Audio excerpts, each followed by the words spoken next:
This is Up Close. I'm Stephen I. Weiss. What happens when you take some of the most well-known writers of today and have them talk about some of the oldest stories we know of? Literary agent Andrew Blauner gathered together some of the names you know best from the worlds of journalism and fiction and had them write about passages in the Bible for the new collection, The Good Book, Writers Reflect on Favorite Bible Passages. And then, when Jewish day school graduate Aviya Kushner went to one of the most well-known graduate writing programs in the country, she studied under Marilynne Robinson, one of the most well-known writers in the country. It was in a class about the Bible that she discovered that the traditional Jewish way of reading the Bible isn't all that common.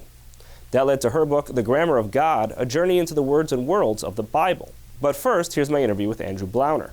It feels like, and correct me if I'm wrong about this, but it feels like a lot of people are more interested in, feel more comfortable doing explorations of their own feelings about religion and their own feelings about tradition and traditional texts and what have you than they used to be. And that a lot of this kind of stuff, what you've got here, you've got New Yorker writers and novelists and journalists kind of all coming together and talking about the Bible. It doesn't feel like that's the kind of thing that could have happened 10, 15, 20 years ago. Right. It's an increasingly secular world, right? I mean, someone literally on the way here this morning said, "What are you doing a book about the Bible? You're not even religious." And on some level, I thought that's kind of the point. And you're right, from Adam Gopnik, who's just a Renaissance man, a beautiful writer, and interesting thinker who wrote the introduction. I didn't want a collect. It could be a perfectly good book, but I wanted something that the tapestry of the book taken together speaks to the way that the truths in the book and in the Bible speak to people in a more universal way. Why is the Bible something that, if you're secular, you can't discard as readily as you can other old texts? Why isn't it just another Beowulf? Why isn't it just another Chaucer? Right. It gets compared most often to Shakespeare, and there are classes in junior high schools, college, and maybe graduate levels too. The Bible is literature. Gopnik in the introduction talks about the 4 ways to approach the Bible. Right, and I really love this. He comes up with, because this is also, this aligns with a lot of traditional modes of interpretation. There are 4 levels of interpretation, right? And he outlines that, right? Accommodation is aesthetic, antagonistic. And something else with an A. Something else, exactly. So what inspired you kind of from what he was finding in the Bible?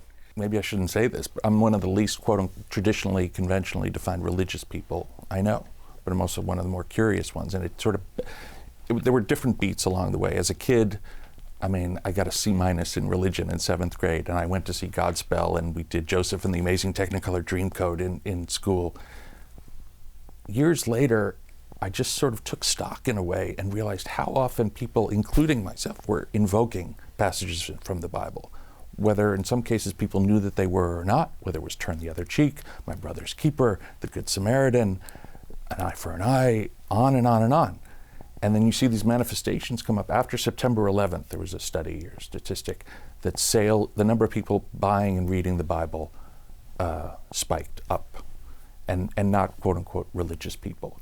So there's clearly, I don't have the answer. It's part of my exploration. The other books that I've done as an editor have been on subjects that I kind of know that are in my wheelhouse more. This was more an exploration and an education of a kind. Right. And as a book agent, you must find the Bible just immensely frustrating, because year after year, there it is on the bestseller list. We had an event the other day and someone said, would it get published today? And 2, who gets the royalties? God? The answer to the second question is it's public domain, and so all publishers have their editions, so the publishers get it. Would it get published today? I mean, the Good Book is an anthology on some level, or maybe definitionally, so too is the Bible. It was written by arguably 40 different people, and it's 800,000 words, which is about 10 times the length of this anthology. So that makes this a lot easier to get through. So that's a selling point. Exactly. Yeah. Thank you for making the point. Yeah. The first author after the introduction, Avi Steiber, he's been on here. I went to school with him. He wrote a book that we talked about here, the last Book of Mormon. He said, the thing about the Book of Mormon that makes it an amazing thing, first of all, from a conception standpoint, that you say, if I wanted to write a book that would last, what would really last at this point? Because we can see in literary history what's last. And he said, and he kind of puts in the mind of Joseph Smith the idea of, what would really sell? A sequel to the Bible. Right. And then also part of that is he says, well, if American literature will be recognized for anything, It'll be recognized for the Book of Mormon, which has sold far more copies. An order of magnitude more copies than any book written in America. Your mind around the numbers. The Bible has sold, I think, 5 billion with a B copies, and it sells every year 100 million copies. In hundreds of countries and hundreds of different languages. 50 Shades of Grey is just, a mild 50 phenomenon. Shades of the Bible. Edit that out. Some people asked, putting the book together, are you using strictly the King James Version? Or, we didn't do that. And is it going to be balanced, Old Testament, New Testament? Avi Steinberg has the first piece in the book after Adam's. We start with Adam, that makes sense. And it's sort of a subtle point, but the book progresses. It starts sort of correspondingly with the earliest passages of the Bible. So Avi writes about the Garden of Eden, and sort of it progresses. I don't know if that was sort of manifest enough.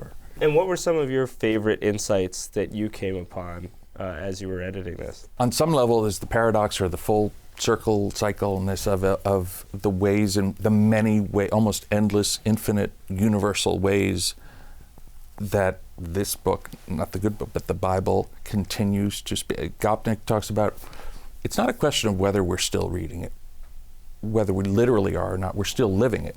And it's just, again, how do you apply it? Krista Tippett has a radio show called On Being on NPR, and she made the point the other day, or cited a study saying 30% of Americans, specifically, I guess, under 30, self-identify as having no religious affiliation. And then apparently they're called nuns, N-O-N-E-S.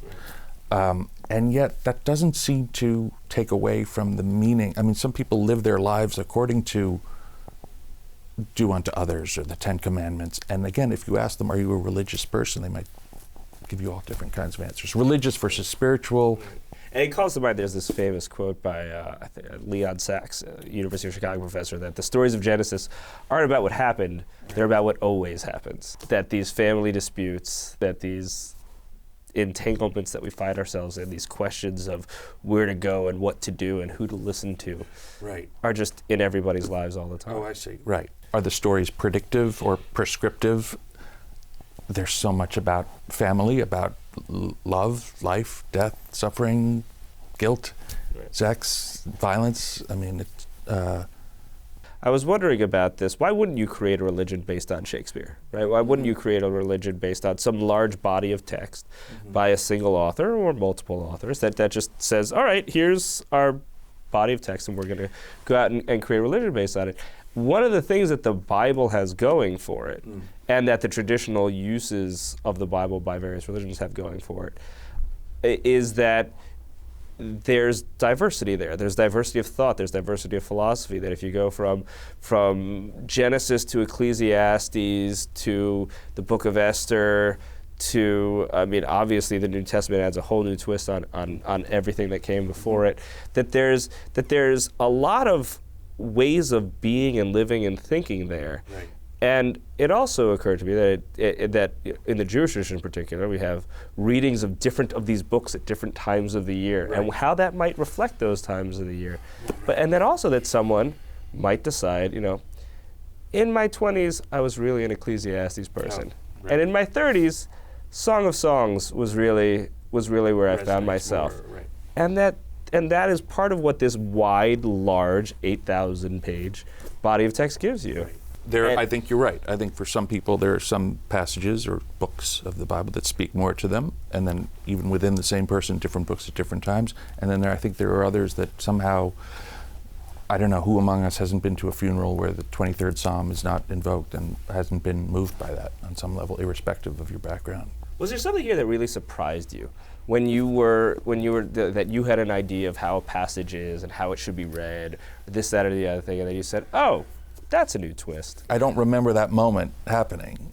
Because on some level, the learning curve was almost straight up for me. Again, the other books that I put together about Central Park and Brothers and Coaches in Boston, this was almost all revelatory to me. Yeah. And so what then did you find here that kind of, is there anything that sent you off in a new direction, I guess? My response is what slowly but surely I'm hearing from more and more people, is that it made me want to reread the Bible. Or maybe for some people read it for the first time. I didn't see that coming. One of the things that really struck me is just how often if you get a bunch of people together and you have them actually read the actual text of the Bible, and then bring in a couple insights from here, there, and the other place, it's kind of iterating, it's reiterating a lot of the discussion that's already happened with a twist, and that this is a discussion we've always been having about the Bible, and this is a discussion that perhaps we will continue to have for hundreds or thousands more years, where we tangle and tussle with authority and interpretive methods, and how we're feeling about the text, and how someone else feels about the text, and we're all just there's something really revelatory about human nature there, just in reading this book over and over. I couldn't say it better than that, but I would only add that yes, as long as there are fathers and sons and brothers and adultery and everything else that exists in the human life, despite digitalization of everything and the ways that the culture and society continues to evolve and change in sometimes radical ways, that there are some things that just transcend. And your point about sort of why not have maybe some people do live the gospel according to Shakespeare. A.J. Jacobs, who's in the book, you probably know, wrote an entire book called The Year of Living Biblically. And he lived his life to the extent it was possible, which was a pretty far extent, in accordance with everything that was in the Bible. You know, there's the people who believe sort of lightheartedly the gospel according to Charles Schulz or Peanuts, which speaks to me. You know, people say, what would Jesus do? I've heard people substitute WW and then put some other letter, some other belief system that they... Okay, sure. Yeah. Notorious RBG. Yeah. So your story of growing up kind of without religion is a lot like the story Sam Friedman has in this book. And Sam Friedman is probably well known to a lot of our viewers. He wrote Jew versus Jew, wrote a lot of other books, and writes regularly about religion for the New York Times and other places. And he talks about growing up of a Jewish family that a lot of people recognize among our viewership and a lot of people recognize in our community, where it was just like, we're past this. And yes, I agree with you. And it reminds me of something that A.J. Jacobs wrote in the similar kind of family in which he grew up, where he said we were Jewish in the same way that the Olive Garden is an Italian restaurant, right?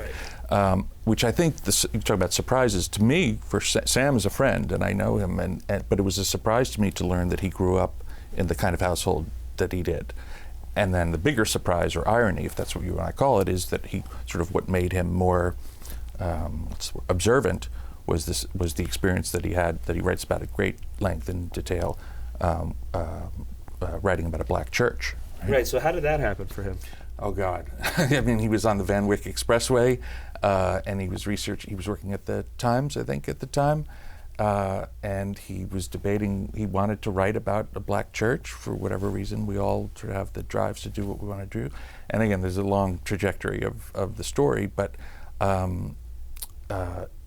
it awakened in him something that led him many years later to being not just the religion columnist for the New York Times, but someone who's written books and writes for Tablet and Forward. I mean, wonderful. It's just one of the reasons I reached out. I thought I was reaching out to one of the more sort of religiously oriented writers in the book, and here I find out he grew up kind of not that different from the way I did. To this day, he's a very deeply religious person in a Jewish sense, but it was a lot heavily influenced by this Christian. I mean, we all sort of slip into putting people in boxes. I mean, Sam, I learned happily over time, is a huge sports fan, and his last book was about football.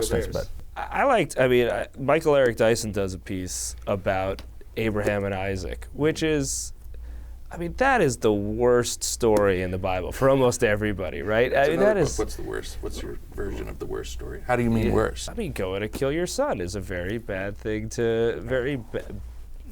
universally regarded as a terrible thing, right? And what are we to do with this? That this is the same God that is talking throughout the rest of the book, is this master narrator, this omniscient voice. And it in a sense, it kind of seems to corrupt the whole book. Right.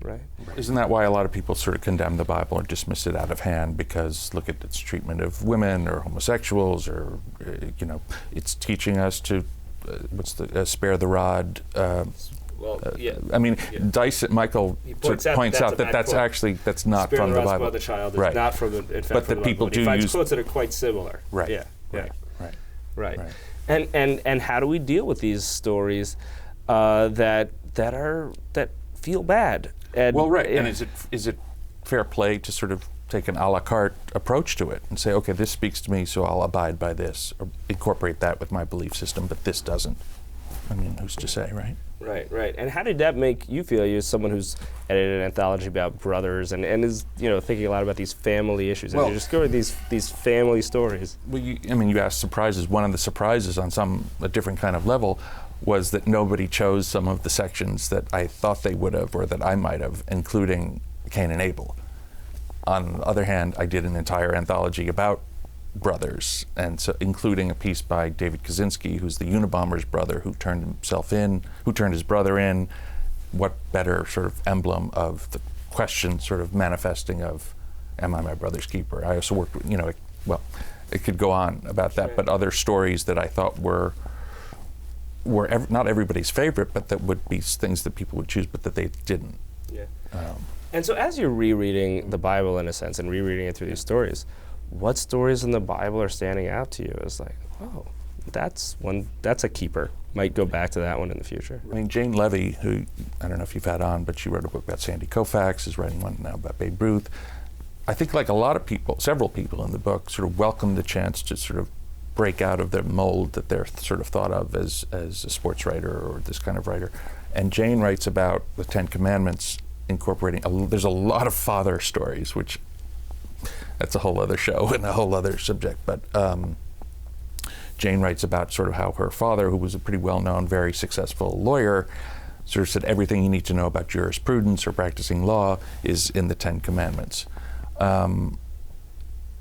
Is the Ten Commandments something you can say, okay, that's a keeper, like 7 out of 10, 8 out of 10, I don't know.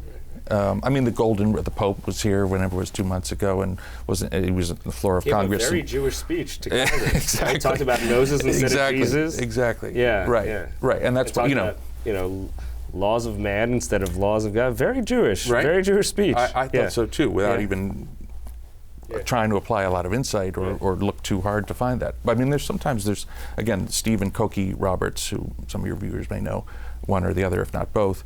And their piece is called The Best Jew in the Family. And again, it's a mixed marriage, and Cokie grew up not Jewish and is known as, quote, the best Jew in the family, and the story sort of gets into how or why that could be. And I think by this point, a lot of people are wondering, and I'm wondering, so what ultimately led you to start this project? And what made you think a Bible project was worth pursuing? Again, the seeds of it maybe were planted 30, 40 years ago, when my rite of passage, in a way, was being the first in my family not to have a bar mitzvah. Because, and again, I hope this isn't like sacrilege to say, but like I just didn't subscribe to it, let's say. But I had two older brothers. So it was your choice, not your parents? Well, yeah. But it didn't come easily. And the, meta part of it, in a way, was my taking that position was a rite of passage, if that makes sense. There's family stuff I won't go into, but as it played out, again, the other books that I put together have been subjects that are near and dear to me, that I know about, that I know, that I like, that I know I like. This just sort of was out here. And it just, like a lot of ideas, you say, well, sleep on it, see if it seems like a good idea tomorrow. And then Harold Bloom, actually, one of the catalysts to go back to a specific answer to your question, wrote a piece in New York Review of Books probably 4 years ago at this point. And the headline was my favorite book in the Bible. And that set something off. And I think I wrote to someone at New York Review of Books, because for some reason I thought this is going to be a series, like asking different writers. And then I guess when they said it's not, I thought, well, maybe it should be. And if not in New York Review of Books, maybe in a book, because I'm interested. And you never know if your tastes are so eclectic. And it turns out there was more interest from publishers in this idea, when it was just sort of a nascent germ of an idea of a proposal, than in any or all of the others put together. And why that is, maybe that speaks to, the universality of the stories, and whether it's, as an agent, I worked on a book about the New York City Marathon. And when I talked to prospective publishers and editors, some said, oh, I'm a marathoner, I run it, this is something for me. And so many others said, oh, I really should do that. I always think about doing that. So it's almost like the Woody Allen films are appealing to New Yorkers or certain Jewish populations or what have you, who identify, oh, that's like my uncle, or I know that street. And for other people, it's the otherness of it that appeals, right? Right, and the Bible is also like that. There's a lot of people who have a lot of favorite passages, and a lot of people going, I should probably read some of it. And I think once they're alerted to the fact of where certain passages or codes or phrases that they hear, that they use, are actually from there, maybe that triggers something. And I'm not proselytizing for it, but I think it's intriguing and inviting. You know, finally, I like to say about the Bible and religion and what have you, that that we have all these, we have in our modern scientific age a lot of ways to test a lot of things. But there are limits to what and how we can test, and by and large, you can't do a test on humans that lasts for more than a couple years, and you can't do a test, and you can do a lab experiment over maybe 10 or 20 or 30 or 40 years, but there's a real limit there. There is nothing almost at all that we can test across centuries and millennia. But when you look at the Bible, and when you look at religion and traditions and cultures, it's kind of like, there's your data, right? There's, you're like, what is it like to run human civilization for 10,000 years? A lot like this, right? This is what it looks like. Yeah. And there's your, and you can go and just like all other sets of data, it can be scrutinized for different interpretations and different meanings. Right. But kind of this is where we found ourselves. And it's pretty amazing to find that, again, as Adam Gopnik says, that as we're rejecting so much of the ostensible foundation for this, we're still going back to it to find the data. Which, to sum up and go back to your other question, why I got into it, it's just that these conundrums and paradoxes and ironies of like, it's this sort of this relic, it sits on the shelf, or we see it in the hotel room drawer still sometimes, and yet it's so alive and relevant and resonant. And anthropological is the fourth A, I think, that Adam used. Accommodation is antagonistic aesthetic. So different people are reading it, different versions of it on different levels, and yet there's something that sort of democratizes it and speaks to all of us in different ways. Well, let's continue democratizing it. Andrew Blauner, thank you for joining us. Thank you very much. And now, Aviya Kushner on the grammar of God. I recognized a lot in this book, which I think is an experience that almost anyone who had a sizable Jewish education growing up has, which is that you've heard about these texts the way you've heard about them, you've read them the way you've read them, and then you get out there in the world and you realize, wow, this is not the same book everybody else is reading. And it's very surprising, because you realize that there's another Bible that's a huge part of American culture and world culture, and if you know Hebrew or if you grew up in the yeshiva community, you don't recognize it, and you say, what is this? And you're, depending on your temperament, I think surprised, shocked, astonished, and that's exactly how I felt. It came very quickly for you with this revelation that this is an English book that contains a lot of words I don't recognize and don't think are accurate and so on and so forth, but it's holy to people. And one of the things that was shocking to me is so basic. I heard people call it the Bible, and I was like, what? If I realized that I saw these translations as a translation. That's how I saw them, translations of the Tanakh. But I was surrounded by people for whom this was a holy text. This was their experience. This is what they grew up with. This is what they loved. This is what they memorized. And I realized I have to tread carefully because of that. How did you first come into this situation? It's not your typical story about interacting with other cultures. No, so this book really happened by accident, I have to say. I never planned to write a book on the Tanakh, but I grew up in Monsey, New York, which is, as you probably know, a very deeply Jewish town. It's heavily Hasidic today, and I got interested in writing, and because I was fascinated by creative writing, I eventually ended up at the University of Iowa, which is a fantastic graduate writing program. And Iowa, needless to say, is not the most Jewish environment. But the way Iowa works is it has reading classes and writing classes. And I used to take all these interesting reading classes every semester. It would be Whitman, Thoreau, Moby Dick, things like that. And one semester it was the Bible. And the teacher was Marilynne Robinson, who I had taken many times before. I knew she was a terrific teacher, and I thought, what a great opportunity. This is my chance to read the Bible in English in an environment. Hopefully it's not a conversion environment. It's just at a university. People are just reading. It's a great opportunity. So I signed up for the class, and I was completely unprepared for the experience. I was just in shock. And I had never, I'd seen snippets of Christian translations, but I had never really sat there. So it was a year-long course, and so I spent a year, and I just couldn't believe it.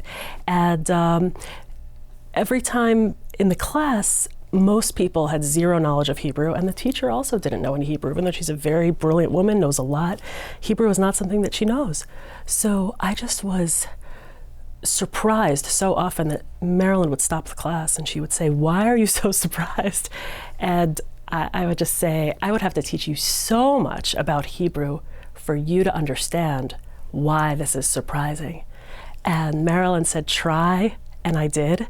And so it started really as letters to a teacher I liked very much, just giving her a window into what a word meant, what a phrase meant, what the grammatical issues were, what this word meant throughout centuries of Jewish text. And no matter what I did, she would say, "Can you write me more? Can you write me more?" And so those letters became essays, then it became my graduate school thesis. And I thought I was done. And I wrote about this in the start of the book. I thought, that's it. I made an effort. I tried to show. I did my best. I'm moving on with my life. I'm going to go back to the other writing that I'm doing. And Marilynne closed the door and she said, "I think this is going to be a book." And it turned out that she was right. So that's how it started. And when you've grown up, again, with a Hebrew education or a Jewish education, you know that from the second you open up the Bible, it's not really so much, hey, let's sit here and read this thing. The very first word, Bereshis, right? In the beginning, right? There's a gazillion commentaries on it. What does it mean in the beginning? What does it mean bara, created? Does it create in the beginning of creating? Is it the beginning of creation? And then the various things that might mean. And that's just not there if you're reading it in English. One of the shocking things about English is that it's so definite. It sounds so clear. It sounds so sure of itself. And anyone who's grown up with Jewish text knows about that entire tradition of argument and discussion. Exactly. Is it creating? Is it created? Is it while? Is it in? What's happening, right? And when you read an English translation, you get a sense that there's only one way of looking at it. The other thing that really shocked me early on, and I think seeped into my consciousness, was noticing that English translations are almost all of them don't have any commentary around it. And I think the Jewish way of reading really is one that's affected by commentary. We're so used to reading with different ideas on the same page. And I think it affects not only how you read the Tanakh, but I think how you read and how you live in general. To think, wow, there are 9 ways of looking at this. Wow, there's an 11th century view, there's a 1st century view, there's a 15th century view. Let me consider that in my thinking. And many of the translations I read, I started in Iowa reading just 1 or 2 translations, and it just mushroomed into this huge 10-year project. But almost every English translation doesn't have commentary. There are exceptions, but for the most part, people are reading one point of view. And I think that has had a huge effect on history and on our society. So, for example, in the Jewish world, there are English Bibles, right? But there's like the JPS Jewish Study Bible. For the most part, and that's basically, they make it all English, so they have more room to put yet more commentary around the sides. And so they can put it all in English, as opposed to an English Bible that contains the New Testament, and that is a Christian Bible. It just doesn't have that. It generally doesn't have that. The Jewish Study Bible is a great example of one that is available in English. The Geneva Bible, a very famous Bible in 1560, was a Christian Bible with text plus commentary, text plus marginalia, I would say. But unfortunately, the vast majority of Bibles, especially the vast majority of influential Bibles, such as the New International Version, which I didn't know this when I started, is not only the best-selling Bible in human history, it's the best-selling book in the history of publishing. Over 400 million copies. Right. Clearly. Consistently. Right. It still sells. Yeah. It still sells. But what's fascinating to me is 400 million people are reading without commentary. What does that do? How does that change the conversation? Right, and how does it change the conversation? So you're sitting here with an Iowa Writers Workshop with some of the people who will be among the most well-known writers for the coming several decades, right? Because this is a very prestigious program, and you're the only one with a day school education. But what are they finding in the Bible as they're just reading it? Yeah, what a great question. And that was one of the things that fascinated me. What are my classmates thinking? What are these talented writers thinking? And a lot of their questions come from translation and not from the Hebrew. For example, there's a lot of discussion on the names of God, okay? A lot of people wanted to talk about Yahweh all the time. And anyone from a Jewish background doesn't really find the word Yahweh that fascinating. It was a major topic of discussion. Another thing that I noticed is maybe because most people in the class were future novelists, future fiction writers, people talked a lot about plot, about the big issues, and not so much about the tiny things. And I was thinking, that also comes from the translation, because you don't see the pleasure of one word that someone with a Jewish education, strong Jewish education, knowledge of Hebrew has. So what I started to realize was, brilliant as my classmates were, they didn't have access to this essential tradition. And I thought, I have to do something. I can't let this continue. For me, I have a similar experience. Almost any time I read any part of various parts of the Bible that sometimes I've read maybe even 100 times before. Yes. And you just, in the list of the begats, and all of a sudden there's a word there and you say, whoa, that's a very different, like recently we were reading about, Abraham's additional children. And there's some words in there that say a few things that in the English, you might, if you just read it one way, then that's it. But you say this is open to flowering, options for interpretation. And we recently read Genesis in the yearly calendar, and for the first time, I noticed that it just talks about the bird that will fly, the Of Yeofef, right? Which is just like, what a fascinating word, Yeofef. That it goes bird-like. The bird goes birding, right? And that the double words also in Hebrew that in English just sound silly. That's right. A lot of the alliteration, I would say a lot of the poetic quality of the Hebrew is lost in translation. Like Tached Deshe in, Bereshit, like what a beautiful thing, or Ofi Ofef, like things like that. Gone completely. And it's flattened. The other thing that I was saddened to realize is a lot of biblical idioms, ancient expressions don't make it through translation. And so what that does is it makes, it takes away some of the weirdness and some of the wildness of the Tanakh. I think some of the things that have excited Hebrew readers for many centuries just aren't there anymore. Sometimes those idioms, you just swallow them whole, even in Hebrew. Absolutely. Because you're not going to sit there all the time, every time, and deeply examine every single phrase. You talk about one phrase, charon af, right? Right? And that's just a phrase that just, blew by me until I read this book. Wow. Right? Wow. But what does it actually mean? Yeah. Right. So, I also, I always heard Charon Af. It's in the Tefillot, it's in the Tanakh, it's in a lot of poetry too. You don't really think about it. But there are two problems with Charon Af. Okay, first is, what is Af? It's just generally translated as like anger. And I would say that's not wrong. Anger isn't wrong. But I think what's missing is the resonance. It's like, what's actually happening to the nose? What happens to a person's nostrils when they get angry? It's the burning of the nose, charon af. And you think about it. You've seen someone who's that's important, and that's a beautiful window into the ancient way of understanding. It's not just ka'as. His whole face was fuming. And I think it's really beautiful, and I'm sad that it doesn't come through in translation. Right, and that was one episode among many where, for this book, you went back to family, or and this became this dialogue where there were parts of it where you were kind of the shut-in who just said, I'm going to read these English Bibles with no other influence. And then there are parts where you went back to your roots. And when you went back to your roots, what were you finding? In the beginning, I felt, okay, I absolutely have to not look at the Hebrew at all. So I took all of the Hebrew books and Jewish books in my house, and I seriously just locked them away because I thought, this isn't fair. I want to read the English translations and give them a chance. Let me just give it a chance. I don't need to compare every 2 minutes. But then I thought, I can't take this. Let me start talking to people. So yes, the book has a lot of my mother and my father and my brothers and my grandfather talking. So what happened? Basically, my family disagreed on a lot of the key psukim, a lot of the key words. And that's an experience I've been having my entire life. We always talk about the Torah at home. That's what we talk about over Shabbat dinner, over the Seder. I mean, that's what we talk about. We talk about tiny points of grammar and, what is Rashi saying? What is Ibn Ezra saying? Does the Rambam have a point here? Maybe Ramban is right. What's up with that? What is the Ramban doing exactly? And does Ramban correspond to what scientific understanding is? That kind of a thing. And so I put in those discussions in the book. One of the things that really annoyed me about a lot of the English translations is they felt distant. They felt formal. They felt dead.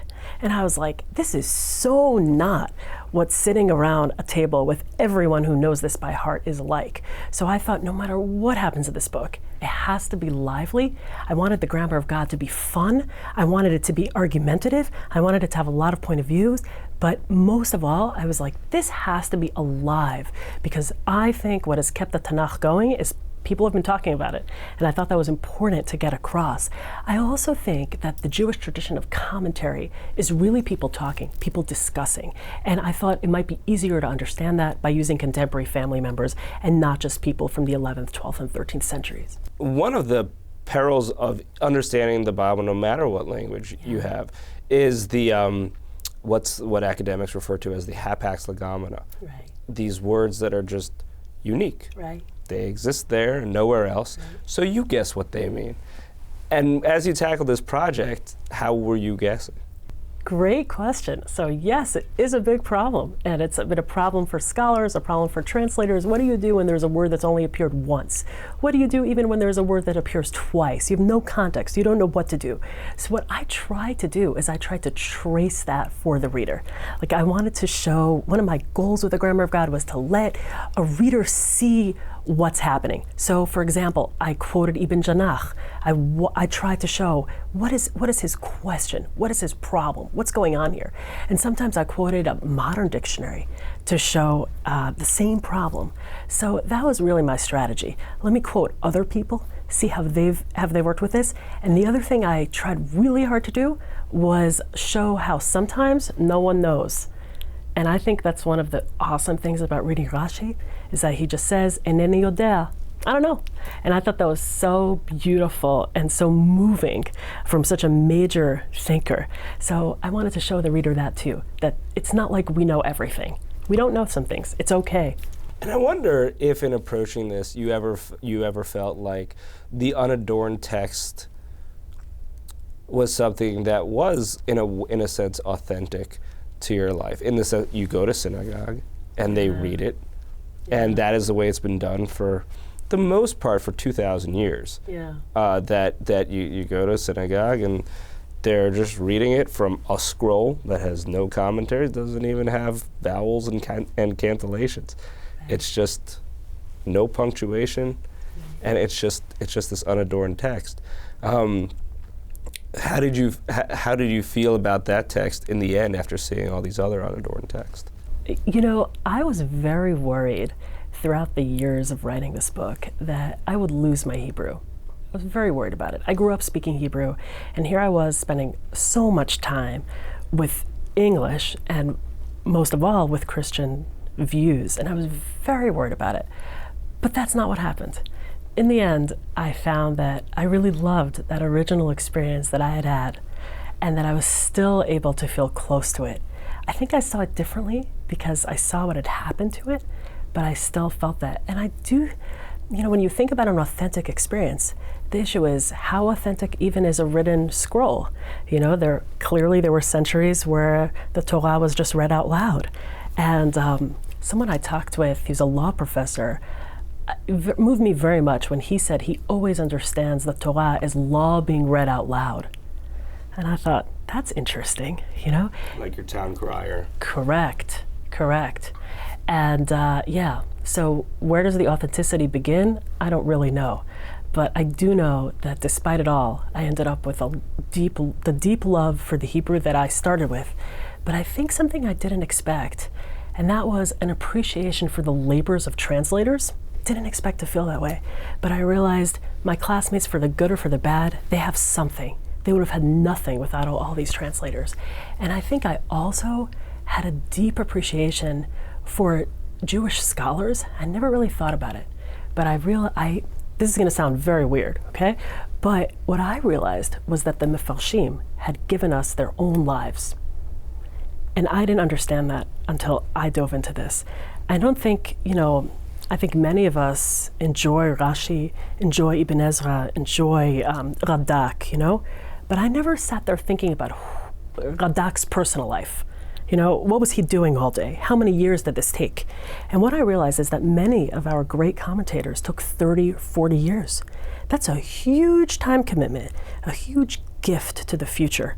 So I think that was something I'm very grateful that I realized. And now when I look at the Mefarshim, I think, thanks for giving me those 40 years. I appreciate it. Right, and I think that's something that a lot of us experience in the sense that you read it and you say, oh, that doesn't seem quite right to me, the way they've translated, the way they've had a commentary. Right. I've got a better idea or two. Totally. Right? But then you realize, wait a second, but writ large across how many thousands of sentences and pages and chapters, you really wouldn't have original ideas for every page, and you would have to make all of them cohere with each other and have a philosophy of how it all works.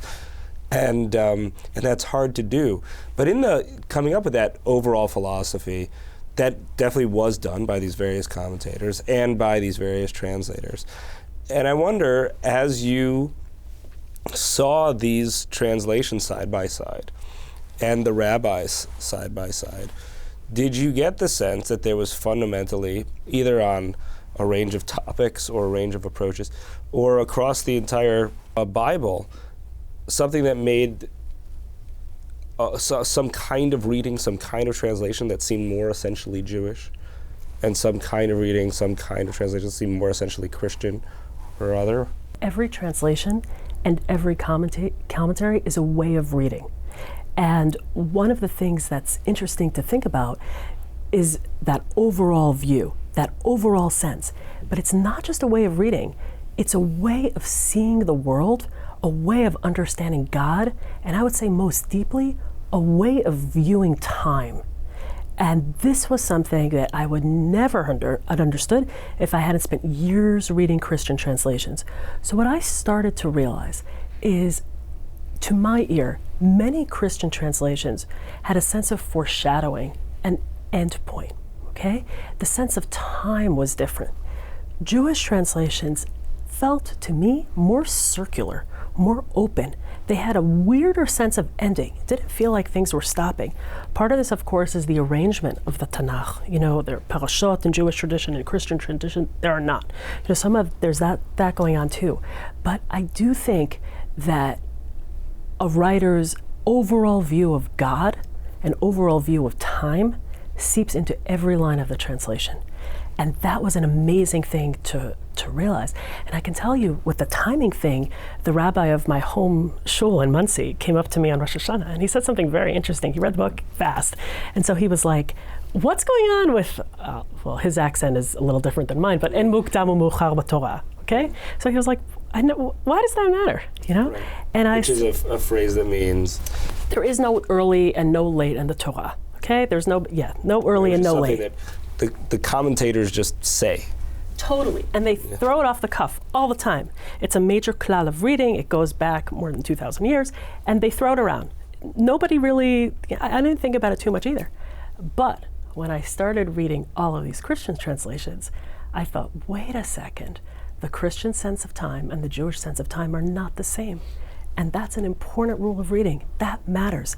A lot of the Jewish commentators' arguments are, should it have started here? Should it have started there? Is this the beginning? Is this the ending? It's a beautiful thing to ask. Should the Torah start from Bereshit? Maybe not, whatever. But you don't feel that when you see in the beginning, God created the heavens and the earth, period. Definite past tense, definite beginning, no discussion. That's a very different sense. So I started to think a lot about that. So I would say a lot of difference comes down to how you view time. Incidentally, there's a very existentialist view there of saying that time is flat and nothing changes, and that you find that the rabbis say there is that worldview, that it is a legitimate part of the world and of philosophy and of opinions to think that, but we're putting that in our books, right? We're putting that in our books and we're kind of storing it away, and we're acknowledging that the world moves on and there's a lot going on in what we do and how we progress as people, whereas in the Christian tradition, that existentialist idea of time not mattering is taken away from the text, right? But then it's kind of put into the everyday, and there's this sense of nothing new under the sun in daily life. And I guess as you explored both of those, how are you now finding yourself thinking of time, and how are you now finding yourself as you go day to day now that you're done with this book? Yeah, well, I'm glad to be, I know it sounds funny, but this book took a long time. I'm glad that it's closed. But guess what? I've been thinking a lot about time as it works in literature. So that's been interesting for me to realize. And what I've realized is it's not just the rabbis and the mefarshim. Every novelist has had to figure out, how do I write time? And you know what? You can feel, once I realized this, I started looking at a lot of my favorite Jewish writers again. And I realized that their endings were different from Christian writers. And I talked about this with a fiction writer I admire very much, Jewish writer. And I said, I'm starting to think about this ending thing. And he said, wow, he's not religious, but he said, wow, I've always had editors comment on my endings. They always complain. They always have issues with it. And I thought, and that issue is? It's not a real ending. It's open. It's open-ended. And I started looking again at Bernard Malamud. I started looking at Abi Singer. I started looking, and then I looked back at the parashot, and I thought, you know what? That idea of time has seeped in not only to how Jews read the Torah, but how Jewish writers write. And what an amazing thing. An amazing thing. So I would say the major effect it had on me is now when someone complains about the endings of my pieces, I don't worry about it. I think, wow, I have a Jewish understanding of what an ending is, and that's okay. Well, as they say at the end of every major reading in the Bible, chazak, chazak, v'ni chazek, be strong, be strong, be strong. Aviya Kushner, thank you for joining us. Thank you, it was wonderful to be here. That's all for this week's episode of Up Close. A reminder, you can also listen to an audio-only version of this program as a free podcast available on iTunes and your favorite podcast player. The Jewish Channel is available on cable, Time Warner Cable Channel 1640, IOPTM Channel 505, RCN Channel 268, Cox Cable Channel 1, Bright House Channel 330, Verizon Fios Channel 900, and on Comcast and the on-demand menu on premium channels. For more information, visit tjctv.com.